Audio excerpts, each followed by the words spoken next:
ইফতার ও শিক্ষা। রায়হান ছোটবেলা থেকেই খুব চঞ্চল আর অধৈর্য স্বভাবের ছিল। রমজান মাস এলে সে রোজা রাখার জন্য অনেক উৎসাহিত থাকত, কিন্তু বিকেলের দিকে ক্ষুধা সহ্য করতে পারত না। প্রতিদিন সে তার মাকে জিজ্ঞেস করত, মা, আর কতক্ষণ? এখনই কি ইফতার করা যাবে? একদিন তার দাদা তাকে ডেকে বললেন, আমি তোমাকে একটা গল্প বলি, শোনো। এক গ্রামে এক কৃষক ছিল। সে সারাদিন কঠোর পরিশ্রম করত। একদিন সে খেতে কাজ করার সময় খুব ক্ষুধার্ত হয়ে পড়ল। তখন সে ভাবল, আমি যদি ধৈর্য ধরে সন্ধ্যা পর্যন্ত অপেক্ষা করি, তাহলে পরিবারের সঙ্গে একসাথে বসে তৃপ্তি নিয়ে খাবার খেতে পারব। কৃষক অপেক্ষা করল, ধৈর্য ধরল, আর সন্ধ্যা হলে পরিবারসহ খাওয়া শুরু করল।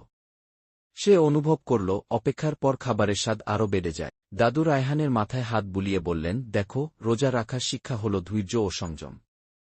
যদি তুমি ধৈর্য ধরে ইফতারের সময় পর্যন্ত অপেক্ষা করো, তবে শুধু খাবারের স্বাদই নয়, বরং তুমি সোয়াব ও আল্লাহর সন্তুষ্টিও অর্জন করতে পারবে। রায়হান দাদুর কথা শুনে বুঝতে পারল, ইফতার শুধু খাওয়ার জন্য নয়, এটি ধৈর্য ও সংযমের একটি পরীক্ষা। সে আর কখনো অধৈর্য হবে না বলে প্রতিজ্ঞা করল। শিক্ষা। রমজান আমাদের ধৈর্য, সংযম ও আল্লাহর প্রতি কৃতজ্ঞতা প্রকাশের শিক্ষা দেয়। ইফতার কেবল একটি খাবারের সময় নয়, এটি আত্মনিয়ন্ত্রণ ও ধৈর্যের প্রতীক।